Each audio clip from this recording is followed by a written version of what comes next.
आज का जो हम लोग का टॉपिक है वो है number and type of number. Okay, आज हम लोग देखेंगे कि नंबर से आता है एंड कितने प्रकार का होता है नंबर। तो सबसे पहले हम नंबर का डिफिनेशन देखते हैं। तो ये number is a mathematical object which is used to count, measure and level. Okay, number क्या है? जो नंबर एक मैथमेटिकल ऑब्जेक्ट है जिसका यूज किया जाता है काउंटिंग में। काउंट मतलब गिनना, किसी चीज को काउंट करने के लिए। मेजरमेंट मतलब किसी चीज को मापन करने में, मेजरमेंट करने में, ठीक है, और लेवल बताने में, ठीक है। एक इसका अगर दूसरा फॉर्म में देखें तो इंडिकेट्स ए क्वांटिटी, किसी क्वांटिटी को इंडिकेट करता है कि ये चीज इतना है, इतना है। ओके, ठीक है। इसके बाद हम देखते हैं कि टाइप ऑफ नंबर्स, कितने प्रकार का नंबर होता है, इसको देखते हैं, ठीक है। अब जो हमारा नंबर होता है मेन रूप से दो ही टाइप का होता है। एक होता है हमारा रियल नंबर, एक होता है हमारा इमेजिनरी नंबर। आप कोई भी नंबर सोच के देखिए, आप इसी दोनों नंबर के बीच में ही कुछ न कुछ सोचेंगे, या तो रियल होगा या तो इमेजिनरी होगा, ठीक है। सबसे पहले हम इमेजिनरी को सिंपल में समझ लेते हैं क्या होता है। ये ओनली वही नंबर होंगे जो अंडर रूट में माइनस में रहेगा। अंडर जैसे माइनस मान लीजिए 7 है, अंडर रूट में -53 है, ऐसा कुछ नंबर अगर है अंडर रूट में, हाँ, ये क्लास 11th में पढ़ा जाता है कॉम्प्लेक्स नंबर में। तो अभी इस पे फोकस नहीं करते हैं, मेन जो हमारा फोकस होगा वो रियल नंबर पे होगा, क्योंकि क्लास 1 to 10 तक ज्यादातर रियल नंबर ही चलेगा, रियल नंबर, नेचुरल नंबर, ये सब। तो आगे भी देखेंगे नंबर्स में क्या क्या चीजें हैं, लेकिन इमेजिनरी नंबर अभी हल्का सा समझ लेते हैं कि जो अंडर रूट में कोई भी, जैसे अंडर रूट में अगर माइनस में कोई चीज लिखा है तो वो एक्चुअल में नंबर इमेजिनरी नंबर होता है, ठीक है। तो अभी हम लोग रियल नंबर देखते हैं। तो आप ऐसा कुछ भी नंबर सोच लीजिए, जैसे क्या है, एक इंटीजर टाइप का है। अभी इंटीजर आगे देखेंगे क्या होता है, नेगेटिव -3, 1, 0, 3.5, -3/2, मतलब फ्रैक्शन में लिखा हो। देखिए, अगर अंडर रूट में माइनस से बाहर है, उसमें क्या है, इमेजिनरी में माइनस अंदर में होना चाहिए, तो वो इमेजिनरी होगा। अगर माइनस बाहर है तो ये एक्चुअल में रियल नंबर है, ठीक है। 7/√2 ऐसे कुछ लिखा है, तो ये चीज हमारा है रियल नंबर। ओके, ऐसे पीटीसी एक्सेट्रा बहुत ज्यादा, हर कोई भी आप जितना नंबर सोच सकते हैं, ये चीज अधिकतर रियल नंबर ही होगा। इसको सिर्फ छोड़ दो तो ऐसा, ठीक है। आगे देखते हैं। अब हमारा रियल नंबर का ग्रुप इतना ज्यादा था, इसे फिर से दो भाग में डिवाइड कर दिया गया। देखो इसमें क्या क्या है, पहला रेशनल नंबर और दूसरा इरेशनल नंबर। रेशनल नंबर इसी को हिंदी में बोलते हैं परिमेय संख्या, इसी को अपरिमेय संख्या। तो रेशनल नंबर यहाँ पे हम एक शॉर्ट डिफिनेशन देना चाहेंगे। अभी इसको हम लोग डिटेल में पढ़ेंगे आगे नेक्स्ट वीडियो में कभी, क्योंकि इसमें थोड़ा टाइम लगेगा। तो अभी हम लोग देखते हैं बस सिंपल कि जो रियल नंबर था उसको फिर से दो पार्ट में डिवाइड कर दिया गया, क्योंकि बहुत ज्यादा इसका रियल नंबर में बहुत बड़ा ग्रुप है, उसमें सब कुछ आ जाता है। मान लीजिए डेसिमल में भी आएगा, फ्रैक्शन में भी आएगा, हर एक तरह का चीज है। तो इसमें क्या हो जाएगा, रेशनल नंबर, इसको दो पार्ट में बांटा गया, तो रेशनल नंबर, इरेशनल नंबर। तो रेशनल नंबर क्या होता है, can be written in the form of p/q। p/q that means कि p एंड q इंटीजर है, तो आपको ऐसा नंबर जो कि फ्रैक्शन के फॉर्म में लिखा हुआ है, जैसे 1/2, 3/2, 1/5, ऐसे कुछ etc। अगर आप किसी भी नंबर को इस तरह लिख सकते हैं किसी भी तरह, जैसे मान लीजिए हमारा 6 है, तो 6 एक रेशनल नंबर है, इसको इसके डिवाइड में क्या है, 1 है, हाँ, ये दिख नहीं रहा, तो 6/1 ये क्या है, एक रेशनल नंबर है, ठीक है।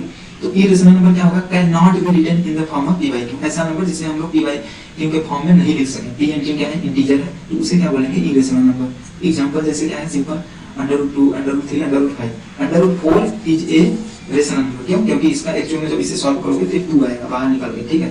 तो ऐसा नंबर जो जिसका मतलब आप क्लास लोअर क्लास में क्या करते थे कि √3, √2 का अगर वैल्यू निकाले तो 1 पॉइंट ऐसे कुछ समथिंग 1.414 ऐसे करके आता था, कभी इन खत्म होगा ही नहीं। तो ये चीज बाद में देखेंगे, ठीक है।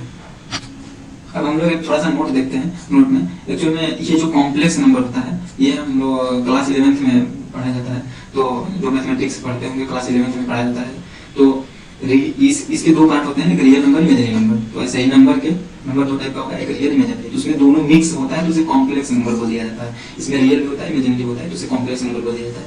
ये सिंपल सा नोट था। अब हम लोग आगे देखते हैं कि अदर्स जो रियल नंबर है वो टाइप, जैसे natural number, integer, whole number. Okay, अब हम सबसे पहले देखते हैं नेचुरल नंबर। ओके, अब नेचुरल नंबर क्या होता है, नेचुरल नंबर स्टार्ट होता है 1 से। ये चीज हमेशा रखना कि 1 से स्टार्ट होता है नेचुरल नंबर। 1 2 3 4 5 6 7 8 9 10, बहुत सिंपल है ये। तो इसी को हिंदी में प्राकृतिक संख्या बोलते हैं। ओके, इतना क्लियर है। और होल नंबर बाद में 0 का डिस्कोर होगा, तो 0 इसमें एक 0 भी इंक्लूड हो गया, तो उसे होल नंबर बोला गया, उसी को पूर्ण संख्या बोलते हैं। तो देखो इसको रिप्रेजेंट कैसे करते हैं, नेचुरल नंबर है, तो इसे n से, इसका जो फर्स्ट लेटर इसका n है नेचुरल का, तो n से इसे रिप्रेजेंट करेंगे, इसे w से, तो होल नंबर है। तो इंटीजर, अब इंटीजर आ जाते हैं। अभी तक देखिए कभी भी दोनों में नेगेटिव नंबर्स कुछ नहीं थे, तो अब नेगेटिव भी इसमें जोड़ दिया गया तो इंटीजर बन गया। -∞ टू +∞ इंक्लूडिंग 0 सहित लेकर के, ठीक है।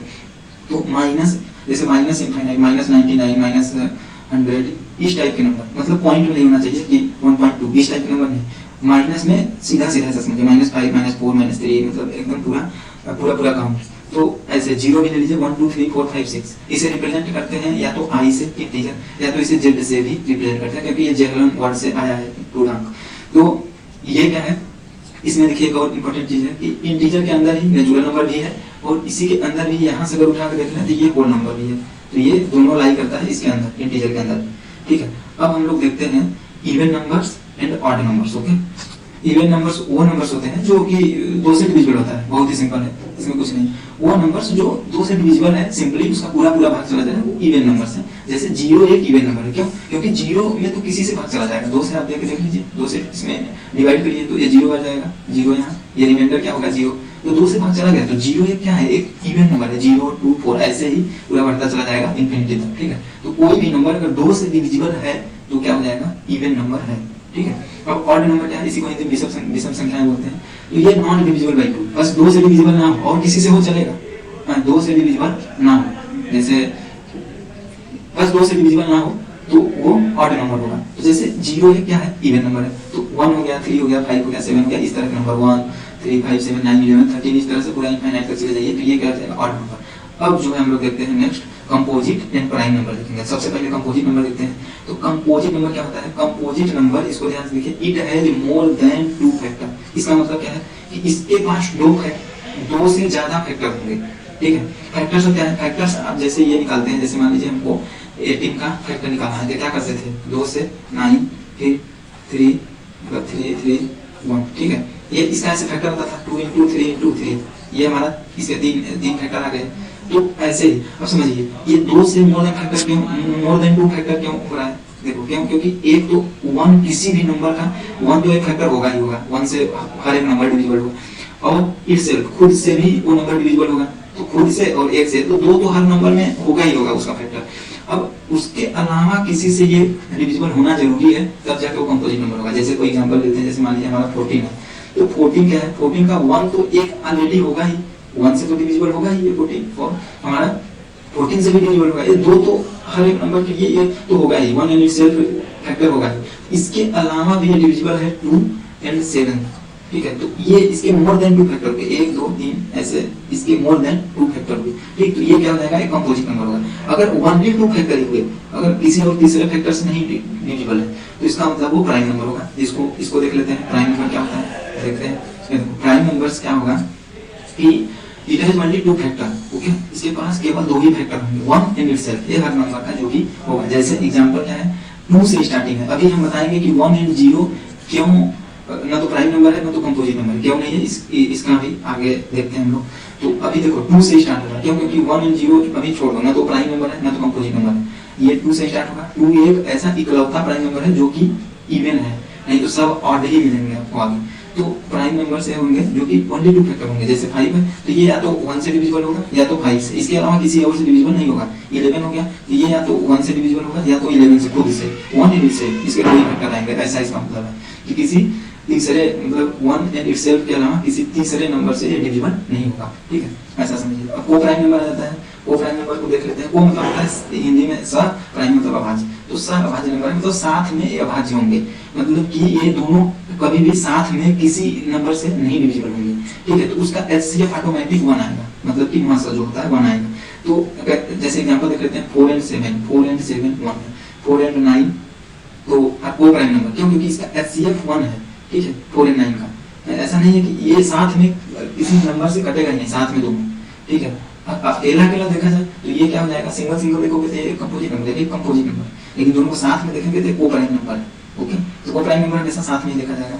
अब जो है मेन, इसका हम लोग क्वेश्चन का आंसर देते हैं। इसका क्या है कि y 1 and 0 neither prime nor composite number, ना तो प्राइम है ना तो कंपोजिट है, क्यों, क्योंकि सबसे पहले देखिए प्राइम का क्या है डेफिनेशन कि इट हैज ओनली 2 फैक्टर। तो 1 का सबसे पहले देखते हैं, 1 के पास कितने फैक्टर है, ओनली 1 फैक्टर, इसके पास क्या है, ओनली 1 फैक्टर, ओनली 1 फैक्टर। तो हमारा जो प्राइम का डेफिनेशन क्या था, इट हैज ओनली 2 फैक्टर, तो ये तो प्राइम नंबर हुआ नहीं। और कंपोजिट नंबर का क्या है, मोर देन 2 फैक्टर, तो इसके पास तो एक ही फैक्टर है, ना तो ये 2 फैक्टर है ना तो मोर देन 2 फैक्टर है, तो ये ना तो क्या होगा, ना तो हमारा प्राइम हुआ ना तो कंपोजिट हुआ, ठीक है। इतना सक्सेस मिला। 0 को देखते हैं, 0 के पास इनफाइनाइट फैक्टर है, इनफाइनाइट फैक्टर्स हैं, ठीक है। इनफाइनाइट फैक्टर्स हैं इसके पास, अनंत फैक्टर्स हैं, अनंत गुणनखंड है इसके। क्यों? क्योंकि जीरो में आप किसी से भी जिससे भी डिवाइड करेंगे पूरा पूरा डिविजिबल चला जाएगा, 2 से भी करेंगे चला जाएगा, जीरो आएगा, 3 से भी करेंगे जीरो आएगा, 4 से भी करेंगे जीरो, मतलब इनफाइनाइट फैक्टर्स इसके होंगे। ठीक है, तो आप कुछ बोल ही नहीं सकते कि इसके मोर देन 2 है कि कितना है फैक्टर, आप काउंट ही नहीं कर सकते। तो उस केस में ये कहना कि ये प्राइम नंबर है, एक कंपोजिट नंबर है, गलत है। इसलिए 0 एंड 1 न तो प्राइम नंबर है न तो कंपोजिट नंबर है। ओके, हाँ, थैंक यू फॉर वॉचिंग।